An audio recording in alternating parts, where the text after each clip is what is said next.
At the start of this year, I was very, very excited for Trump to actually get back in office and start implementing a lot of the promises that he promised to do. And one of those promises was massively cutting government spending and implementing DOGE, the Department for Government Efficiency. And he was initially successful in implementing that. Yet they never fulfilled the promises. And now he's even cut the entire program 8 months early. And 8 months early compared to his charter. And this really disappoints me, as he is nowhere near actually successfully. He's nowhere near fulfilling his promise in terms of cutting government spending and cutting government waste. And since he said at the beginning of his term he was going to cut, the initial goal was $2 trillion. Now, I did not think he was going to do that to start with. But then he revised it down to $1 trillion. And then he revised it down again and again and again. But I thought that half a trillion dollars was actually decently viable. And he's gotten nowhere near that. And yet he continues to, and yet he cut it early. And he's nowhere near successful at actually filling his campaign promises here. And over the last five videos that I've done, excluding this one, 3 of them are criticizing Trump's moves Trump's moves within foreign policy and economic policy. And this is another thing that is ticked down on his on the scale of things that I don't like that he's done. And it's really soured me on his presidency. Now, I do agree some of the stuff he's done is great, the immigration stuff, but yet I don't think he's gone far enough. So his presidency has been a massive, massive disappointment. And that's for a lot of people too. And it's not just me. If you notice, a lot of young people are actually leaving or stop supporting Donald Trump. It was mainly out to the Epstein files, but it's been downhill for many other reasons. And this has led to a souring on the opinion of Donald Trump. His approval ratings are down, and this doesn't lead for a good sign for the midterms either. And it's not good at all for the midterms. If you look at polls and stuff like that, it looks like we're going to lose the House. Republicans are going to lose the House, and Democrats are going to get control. Now, although I don't think Trump has done enough on certain things, I still think he's a lot better than what the policies of the Democrats are saying. But due to the fact that he's failed so much on his promises and he's not actually achieved them, he's actually losing tons of support, and he's actually ended up losing young voters in particular, because that's what actually propelled him to victory in 2025. And since it's been a year, in fact, it's been over a year now. It's been over a year, well, not since he's been elected, but it's only been 8 months since he's been in office. But still, we haven't seen a lot of improvement, and a lot of his policies have been seen as negatively affecting us. And also the controversy with the Epstein files. It's all led to a decrease in approval rating. And the fact that he's also failed all of his campaign promises. Well, most of them, not all of them. And even then, the ones I did succeed at, it wasn't to a great scale. Now, this really, really makes me mad, because one of the main reasons, I'm not mad. This really is not a good sign. The cutting of DOGE, as this is one of the main reasons I would have voted for him if I could have.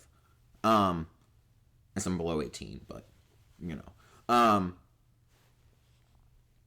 And one of the biggest reasons, I've always been extremely fiscally conservative, as you want lower taxes, you want to keep more of your money, and that tends to actually stimulate the economy in the long run. But now the fact that he's not actually cutting government spending as much anymore, and it's not keeping efficiency there, this means he has failed, in my opinion, the biggest campaign promise that he made. At least in terms of what I believe and supported him on. Since the government spending, I always thought there was massive government spending. And in fact, if you look at this, again, I keep bringing up the debt clock in a lot of my videos, but it's because it's so important. We have a massive overspending problem in the U.S. And if you look at the DOGE numbers, they've only cut $24 billion.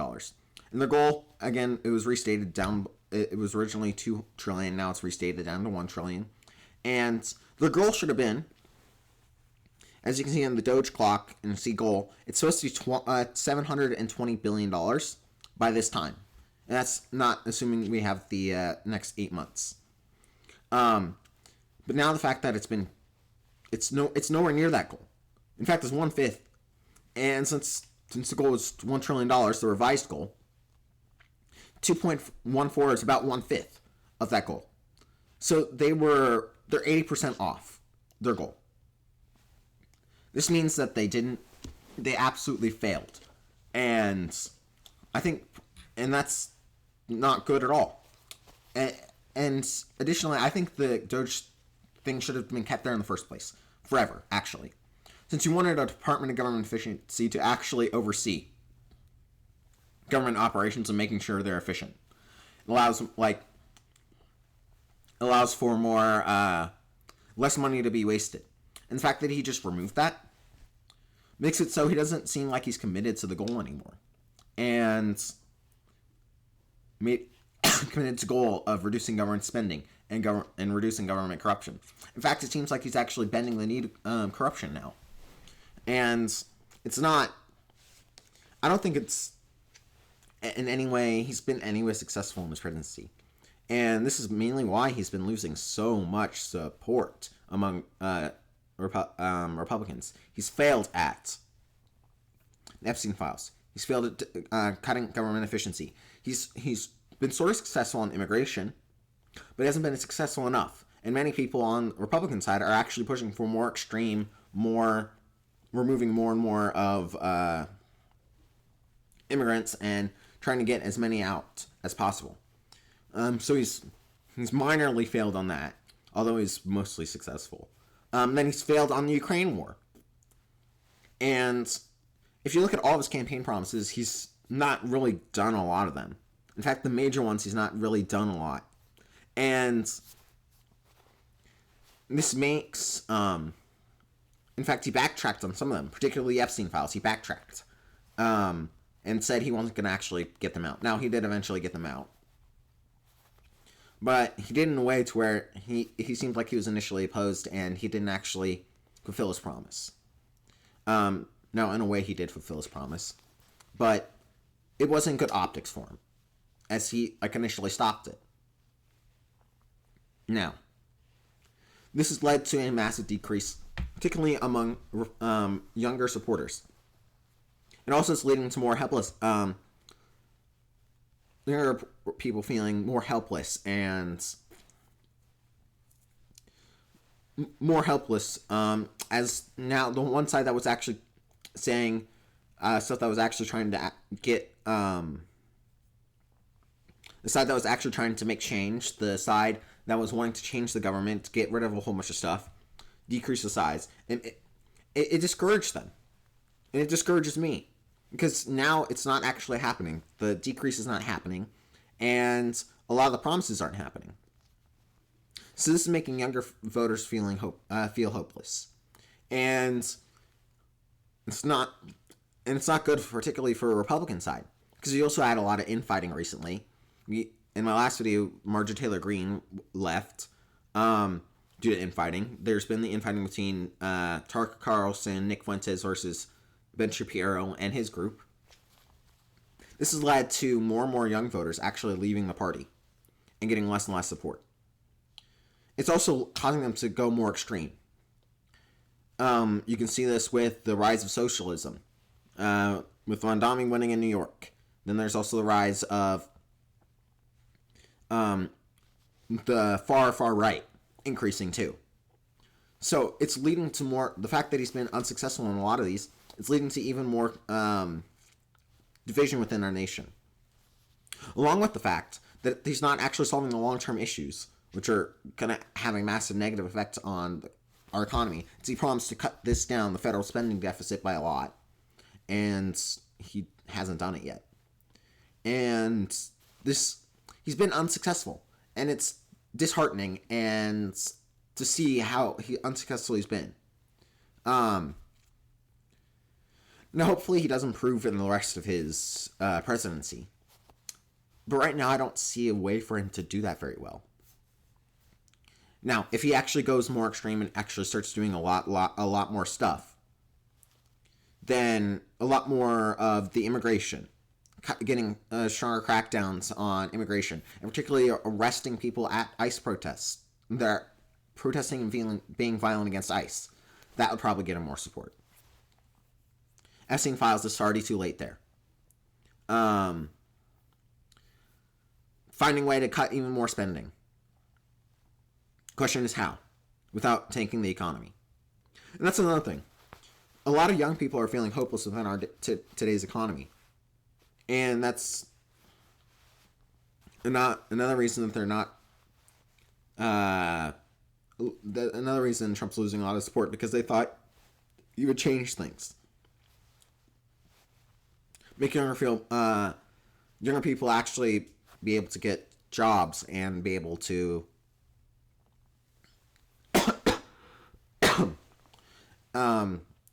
actually help younger people, and that's not happening. Prices are still rising, even though at a higher rate than what it should be. Unemployment's although low, income hasn't really increased a ton, and you still have young people that feel hopeless, and that's causing him to lose support among them, because that was the main reason he won. It's because he got the young vote, and with them leaving, the country looks more bleak in terms of which side they're going to support. Are they more conservative or are they more liberal? And whether it's a good sign, and whether the Republican Party will actually achieve good stuff in the future. And it's not good for us. It's not good for our side. It's not good for the country as a whole either, as the deficit with that still increasing, and we don't have a department of efficiency actually cutting things anymore. It leads to more likely that government spending will start increasing again. There's going to be even more corruption. That's why I think there should also be I'm surprised they didn't put a permanent institution in there to where it's a department that actually audits everything. And if we had it, and I think we should have a department like that, because then that will actually help in the long run too. A department that audits everything, because then it'll make it easier. The book's easier to read. More clear sheets on what's being spent on what. And it will make it easier for us to actually tell what's being corrupt and what's not. Now, I actually honestly think they create a department, and they should make all the books clear. Now, some stuff's going to be classified. So you can have stuff in within the Defense Department, because that's going to be the main area things are going to be justified, are classified. So you have all the money in the Defense Department. Maybe say it goes to broad categories, and that's what is released to the public. But for the other things like Department of Education, Interior, State, well, not State, because you should have some classified stuff there too. Labor, and other departments that are all, and Health and Human Services. Basically all the other departments besides the stuff that's actually military classified for national security reasons. All of those should be, Homeland Security is one that we wouldn't want to release the data on. Have a broad category for that. But anyways, anything that's not actually important for national security, we should have a more detailed ledger of what the money is going to, and have it released to the public, and have it open and accessible easy for people to understand. And sadly, I don't think that's happening right now.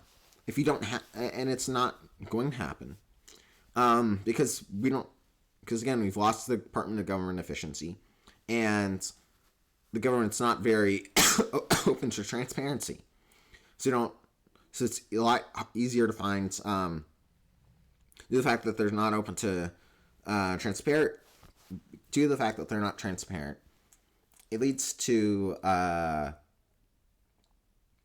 it shows us that it makes it easier for corruption to exist and money to be funneled into corporations and stuff like that.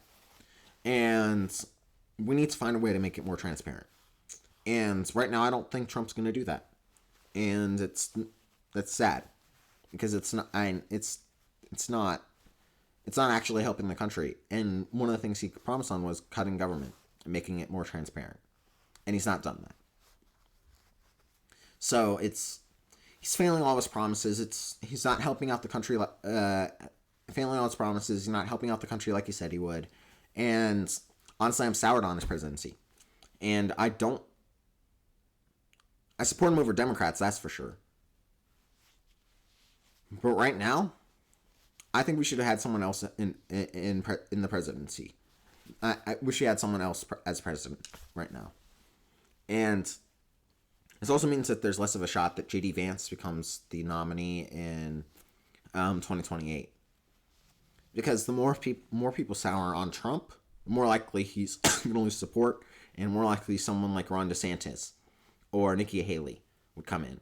And honestly, I like Ron DeSantis. I haven't heard much news about him. But if we actually had better leadership within the Republican Party, that'd be great. I just don't think Trump should be a leader right now. He's not been successful at all. He's failed. But hopefully things do get better. Hopefully he does actually end up achieving his goals by the end of the term. And he still has 4 years. Sadly, midterms are coming up, so that's not going to be good. But he still has 4 years. He still has 3 years.